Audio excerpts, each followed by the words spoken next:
அன்பான நேயர்களே, இன்று நாம் சுத்த சாதகத்தின் 19வது பாடலை பார்க்க இருக்கின்றோம். மேல் ஒரு வடிவை எடுத்ததே ஆகின் மேவும் இவ்வுடல் இங்கே வீழும். மேல் ஒரு வடிவை எடுத்தது இல்லை ஆகில் மேவும் இவ்வுடல் இங்கே விழாது. மேல் ஒரு சிவத்தை சீவன் சென்று அடையும். மேவும் இவ்வுடல் இங்கே தானே. மேல் ஒரு சிவத்தின் வடிவதாம் அருளாய் வெளியதாகும் உலகு கண்டிடவே. ஆக இந்த பாடல் எந்த சூழ்நிலையை விளக்குகிறது என்று நாம் ஒரு இன்டர்பிரேஷன் செய்யலாம்.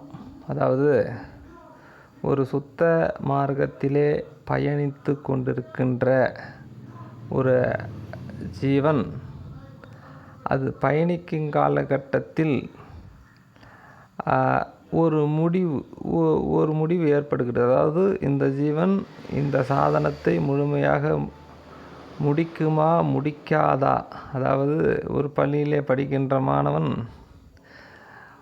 அரையாண்டு பரீட்சைக்கு பிறகும் கூட இவனுடைய தேர்ச்சி பெறுவானா பெறமாட்டானா என்று யூகம் செய்கின்ற ஒரு ஆசிரியர், இவன் மீண்டும் அடுத்த வருஷம் இதே வகுப்பில் தான் இருப்பான் அல்லது அடுத்த வருஷம் இங்கு இருக்க மாட்டான் என்கின்ற ஒரு தோராயமான முடிவை அவர் எடுப்பார். ஆக அது மாதிரி தான் இந்த பாடல் அந்த படிக்கின்ற பொழுதே அந்த முடிவை பற்றிய ஒரு கருத்தாக இருக்கிறது. சரி, பாடலினுடைய விளக்கத்தை பார்ப்போம். மேல் ஒரு வடிவை எடுத்ததே ஆகின் மேவும் இவ்வுடல் இங்கே வீழும். இங்கே மேல் ஒரு வடிவு என்பது அடுத்த உடலை குறிக்கின்றது. அதாவது, இந்த ஜென்மத்தில் நாம் வாழ்ந்து கொண்டு ஒரு சாதனத்தில் இருக்கின்ற பொழுதே அடுத்து ஒரு உடல் இதற்கு தேவையா இல்லையா என்கின்ற ஒரு முடிவு தான் இந்த மேல் ஒரு வடிவு. ஆக இந்த சாதனம் செய்து கொண்டிருக்கின்ற பொழுதே இது முழுமையடையுமா முழுமையடையாதா என்று இறப்பதற்கு முன்னாடியே ஒரு முடிவு வருகின்றது. அந்த முடிவு தான் மேல் ஒரு வடிவை எடுத்ததே ஆகின் இன்னொரு உடம்பை எடுக்க வேண்டும் என்கின்ற சூழ்நிலை ஏற்பட்டால் என்றுதான் அதனுடைய பொருள். மேவும் இவ்வுடல் இங்கே வீழும். அடுத்த உடம்பு எடுக்க வேண்டும் என்கின்ற நிலை, அதாவது சாதனம் முதிர்ச்சி அடையாத அந்த நிலை இருக்கும் பொழுதுதான் இந்த உடலானது இங்கே விழுகின்றது. அதாவது சாதன முதிர்ச்சி இல்லாத காரணத்தினால் வேறொரு உடம்பை எடுக்க வேண்டும் என்கின்ற சூழ்நிலை வரும்பொழுதுதான் இந்த தேகம் இங்கே விழுகிறது என்று முதலடி குறிப்பிடுகின்றது.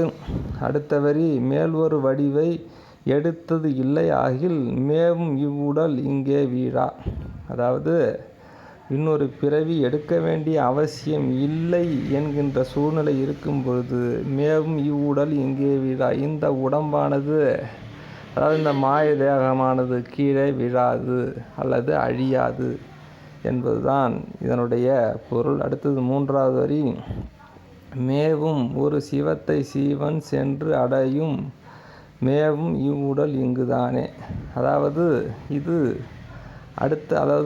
அடுத்த நிலை. மேவும், அதாவது இந்த உடல், அதாவது அடுத்து ஒரு உடல் தேவையில்லை என்கின்ற பொழுது இந்த உடல் கீழே விழாது. சரி, அப்படியான சூழ்நிலை எப்பொழுது வரும் என்று சொன்னால், இந்த சீவனானது இந்த சிவத்தை சென்று அடைந்திருக்கும். அப்படி இந்த சீவன் சிவத்தை சென்று அடைந்திருக்கும் பொழுது இந்த உடல் கீழே விழாது. மேவும் இவ்வுடல் இங்குதானே, இங்கேதான் இருக்கும். சிவத்தை சென்று அடைந்து விட்டால் இந்த உடல் இங்கே உழாது, அதாவது பூமியிலே உழாது, இறக்காது, இங்கேதான் இருக்கும் என்றும். அதற்கு அடுத்த வரி, அது எப்படி இருக்கும் என்று அடுத்த வரியில் சொல்கின்றார். மேல் ஒரு சிவத்தின் வடிவதாம் அருளால் வெளியதாகும் உலகு கண்டிடவே.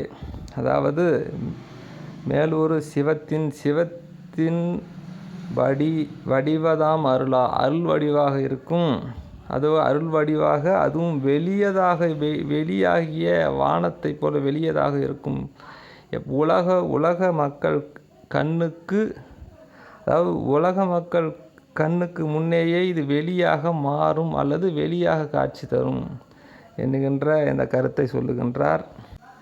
ஆக இந்த பாடலினுடைய ஒட்டுமொத்தமான கருத்து, அடுத்து ஒரு சுத்த சாதகத்தில் செல்லுகின்ற ஆன்மா அடுத்து ஒரு உடலை எடுக்க வேண்டும் என்கின்ற சூழ்நிலை, அதாவது சாதகம் முடிவடையாது என்கின்ற நிலை வரும்பொழுதுதான் இந்த உடலானது கீழே விழுகிறது. இந்த உடலிலேயே சாதகம் முதிர்ச்சி அடைந்தால் இந்த உடல் கீழே விழாது. அந்த உடல் எப்படி இருக்கும் என்றால், அந்த ஜீவனானது சிவத்திலே போய் ஐக்கியமாக இருக்கும். அவ்வாறு ஐக்கியமாகும்போது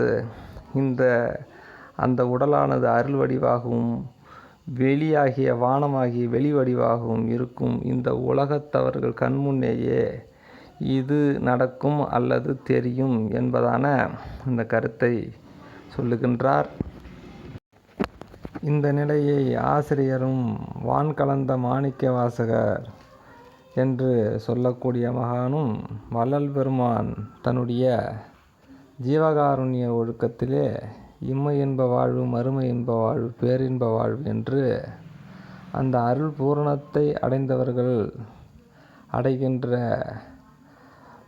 பேரின்ப பெருவாழ்வில் வாழ்பவருடைய உடல் தன்மை எப்படி இருக்கும் என்று கூறுகின்ற போது, பிரணவதேகிகளுடைய உடம்பு வெளியாக இருக்கும் என்றெல்லாம் இருப்பதை ஒப்பிட்டு பார்த்து அறிந்து கொள்ள வேண்டுகிறோம். மீண்டும் அடுத்த பாடலில் பார்ப்போம். நன்றி, வணக்கம்.